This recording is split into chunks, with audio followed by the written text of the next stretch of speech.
Hello everyone, मैं पिंकी कुमार आज आपके लिए लेकर आई हूँ एक नया topic, that is cryptography and network security. तो चलिए शुरुआत करते हैं एक बहुत ही बेसिक से क्वेश्चन के साथ। Why is security required in the first place? Security क्यों जरूरी है? क्या जरूरत है सिक्योरिटी? लोग कभी कभी कहते हैं कि सिक्योरिटी इज लाइक स्टैटिस्टिक। क्यों? कभी सोचा है? देखिए, सिक्योरिटी के लिए अगर एक बहुत ही सही इंफ्रास्ट्रक्चर हो तो वो बहुत कम डोर्स ओपन करता है, बहुत ही कम चीजें रिवील करता है जो कि जरूरी है, मैंडेटरी है। बाकी सारी चीजें प्रोटेक्ट करके रखता है। चलिए आगे बढ़ते हैं इसी टॉपिक के साथ। The need for security. Security की जरूरत। क्या जरूरत है सिक्योरिटी की? शुरुआत में इनिशियली जो भी कंप्यूटर एप्लीकेशंस बना करते थे उनमें देखा जाए तो ना के बराबर या बहुत ही कम सिक्योरिटी होती थी, और ये बहुत सालों तक चलता गया जब तक कि किसी को ये रियलाइज नहीं हुआ कि डेटा कितना इम्पोर्टेंट है। हाँ, लोग ये मानते थे कि कंप्यूटर डेटा यूजफुल है, लेकिन उसको प्रोटेक्ट भी करना चाहिए ये नहीं पता था किसी को। लेकिन धीरे धीरे जब जैसे कंप्यूटर एप्लीकेशंस और बनने लग गए, कंप्यूटर एप्लीकेशंस फाइनेंशियल चीजें हैंडल करने के लिए और पर्सनल डेटा हैंडल करने के लिए बनने लग गए, तब लोगों को सिक्योरिटी की नीड फील हुई कि हाँ, सिक्योरिटी की जरूरत है। लोगों को रियलाइज होने लग गया कि कंप्यूटर डेटा जो है आज के इस मॉडर्न लाइफ के अंदर बहुत ही इंपॉर्टेंट है, एक्सट्रीमली इंपॉर्टेंट है। और यहाँ पे दो एग्जाम्पल्स हैं सिक्योरिटी मैकेनिज्म के। पहला एग्जाम्पल है provide a user ID and password to every user and use that information to authenticate a user. Computer use कर रहे हैं आप, उसके अंदर सपोज दो लोग उस कंप्यूटर को यूज कर रहे हैं, तो दोनों एक ही प्रोफाइल तो यूज नहीं करेंगे, दोनों के लिए अलग अलग प्रोफाइल क्रिएट होती है। तो उनको अलग अलग आईडी एंड पासवर्ड दिया जाता है ताकि ऑथेंटिकेट कर सके कि हाँ, उसी बंदे ने लॉग इन किया है, उसी पर्सन ने, उसी यूजर ने लॉग इन किया है। सेकेंड मैकेनिज्म आती है encode information stored in the database in some fashion so that it is not visible to user who do not have the right permission। जो भी इंफॉर्मेशन डेटाबेस में store है उसको इस तरीके से स्टोर किया जाए ताकि जो यूजर है उसको विजिबल ना हो, जिसको परमिशन ही नहीं है वो देखने की, राइट परमिशन ही नहीं है, वो क्यों देखेगा?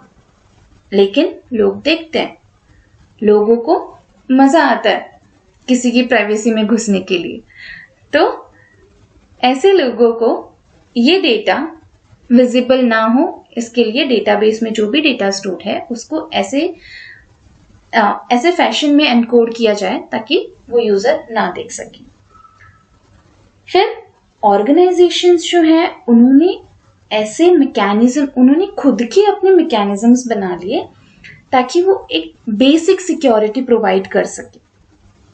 लेकिन जैसे जैसे टेक्नोलॉजी इंप्रूव होती गई, कम्युनिकेशन इंफ्रास्ट्रक्चर एक्सट्रीमली मैच्योर होता गया और नए एप्लीकेशंस डेवलप किए जाने लग गए। जैसे जैसे यूजर की डिमांड्स एंड नीड्स बढ़ने लग गए, वैसे वैसे नए एप्लीकेशंस डेवलप किए जाने लग गए।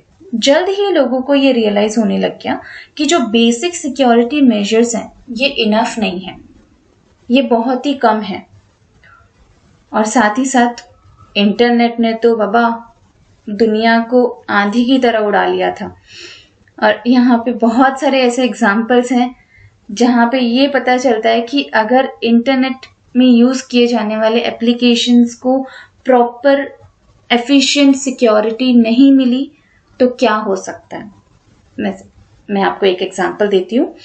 सपोज ऑनलाइन परचेस कर रहे हैं, आप कुछ भी ऑर्डर कर रहे हैं, तो वहां पे आपको आपकी डिटेल्स शेयर करनी पड़ती है, यूजर नेम, देन आईडी, आपका प्रोडक्ट का डिटेल्स, प्रोडक्ट आईडी, जो आइटम है वो, एंड आफ्टर दैट पेमेंट के लिए आपको आपके क्रेडिट कार्ड डिटेल्स देने पड़ते हैं।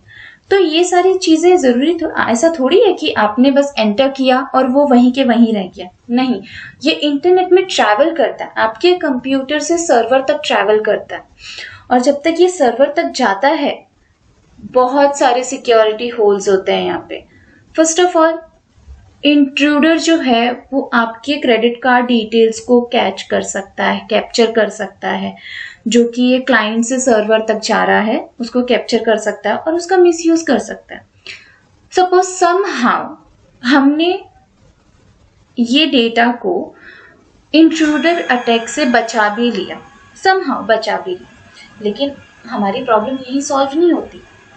जैसे ही सर्वर को हमारा डेटा मिलता है, क्रेडिट कार्ड की डिटेल्स मिलती हैं, वैलिडेट करता है, हमारा प्रोसेस हो जाता है, ऑर्डर प्रोसेस हो जाता है, पेमेंट भी हो जाता है। उसके बाद ये जो पूरा डेटा होता है हमारे क्रेडिट कार्ड का, हमारा सारा डेटा होता है, ये सर्वर के कंप्यूटर सर्वर पे ऑब्वियसली स्टोर होता है, सर्वर के डेटाबेस में स्टोर होता है। वो सिंपली अटैकर जो है वो सिंपली वहां से एक्सेस कर सकता है, सर्वर के डेटाबेस से हमारा डेटा एक्सेस कर सकता है और credit card details, credit card number, सारी चीजें यूज कर सकता है। इसलिए सिक्योरिटी की जरूरत है। इसलिए सिक्योरिटी बहुत इंपॉर्टेंट है आज के इस मॉडर्न लाइफ में, क्योंकि हर एक चीज हम आज ऑनलाइन कर रहे हैं। आज के लिए इतना ही। Thank you so much.